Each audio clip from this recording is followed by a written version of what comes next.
Sesudah perpisahan yang berat itu, bertolaklah kami dan langsung berlayar menuju Kos.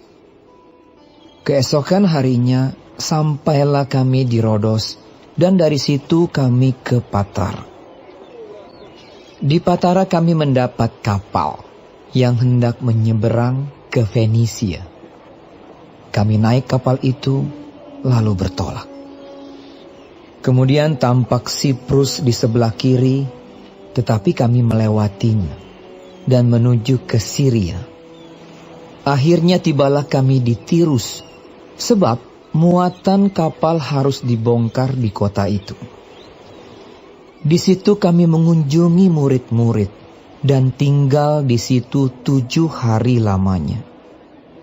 Oleh bisikan roh, murid-murid itu menasihati Paulus supaya ia jangan pergi ke Yerusalem.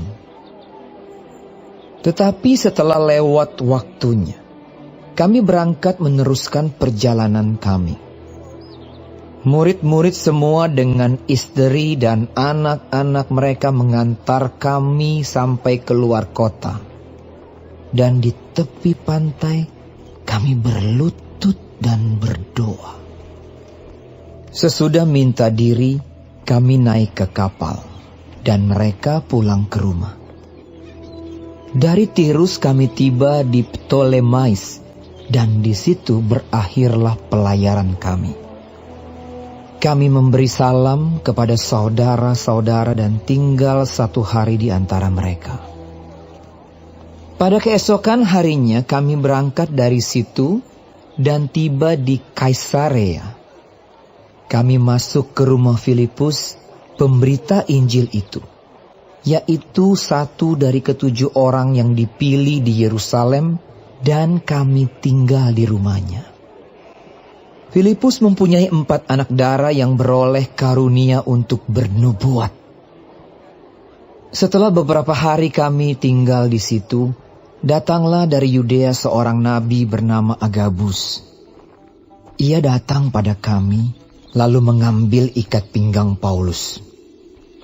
Sambil mengikat kaki dan tangannya sendiri, ia berkata, "Demikianlah kata Roh Kudus. Beginilah orang yang empunya ikat pinggang ini akan diikat oleh orang-orang Yahudi di Yerusalem dan diserahkan ke dalam tangan bangsa-bangsa lain." Mendengar itu kami bersama-sama dengan murid-murid di tempat itu meminta supaya Paulus jangan pergi ke Yerusalem. Tetapi Paulus menjawab, "Mengapa kamu menangis? Dan dengan jalan demikian mau menghancurkan hatiku? Sebab aku ini rela bukan saja untuk diikat, tetapi juga untuk mati di Yerusalem oleh karena nama Tuhan Yesus." Karena ia tidak mau menerima nasihat kami, kami menyerah dan berkata, "Jadilah kehendak Tuhan."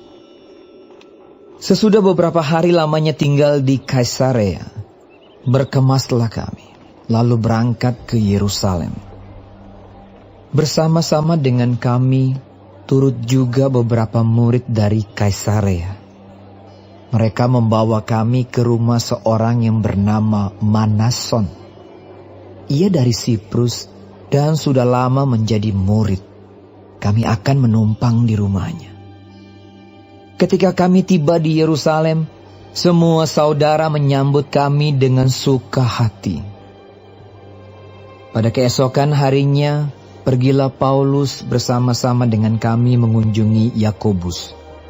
Semua penatua telah hadir di situ.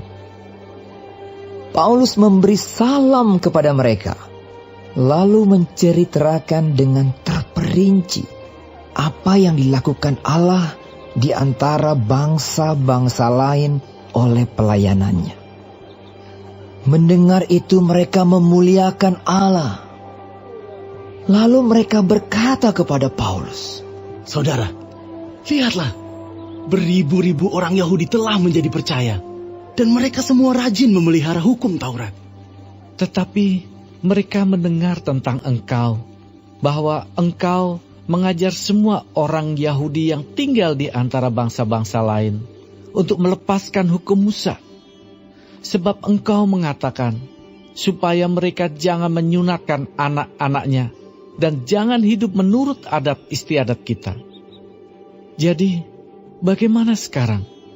Tentu mereka akan mendengar bahwa engkau telah datang kemari. Sebab itu, lakukanlah apa yang kami katakan ini. Di antara kami, ada 4 orang yang bernazar. Bawalah mereka bersama-sama dengan engkau. Lakukanlah pentahiran dirimu bersama-sama dengan mereka. Dan tanggunglah biaya mereka sehingga mereka dapat mencukurkan rambutnya. Maka semua orang akan tahu bahwa segala kabar yang mereka dengar tentang engkau sama sekali tidak benar. Melainkan bahwa engkau tetap memelihara hukum Taurat. Tetapi mengenai bangsa-bangsa lain yang telah menjadi percaya, sudah kami tuliskan keputusan-keputusan kami, yaitu bahwa mereka harus menjauhkan diri dari makanan yang dipersembahkan kepada berhala, dari darah, dari daging binatang yang mati dicekik, dan dari percabulan. Pada hari berikutnya, Paulus membawa orang-orang itu serta dengan dia, dan ia mentahirkan diri bersama-sama dengan mereka, lalu masuk ke bait Allah untuk memberitahukan bila mana pentahiran akan selesai dan persembahan akan dipersembahkan untuk mereka masing-masing. Ketika masa 7 hari itu sudah hampir berakhir, orang-orang Yahudi yang datang dari Asia melihat Paulus di dalam bait Allah, lalu mereka menghasut rakyat dan menangkap dia sambil berteriak, "Hai orang-orang Israel, tolong! Inilah orang yang di mana-mana mengajar semua orang untuk menentang bangsa kita dan menentang hukum Taurat dan tempat ini. Dan sekarang ia membawa orang-orang Yunani pula ke dalam bait Allah dan menajiskan tempat suci ini."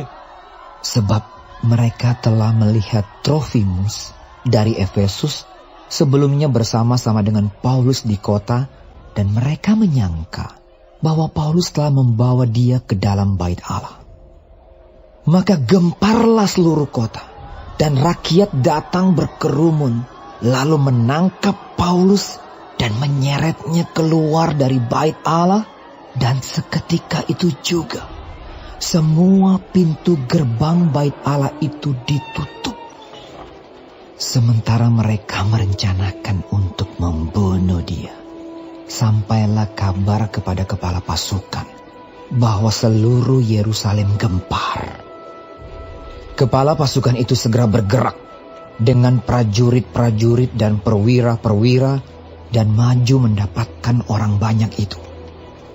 Ketika mereka melihat dia dan prajurit-prajurit itu, berhentilah mereka memukul Paulus.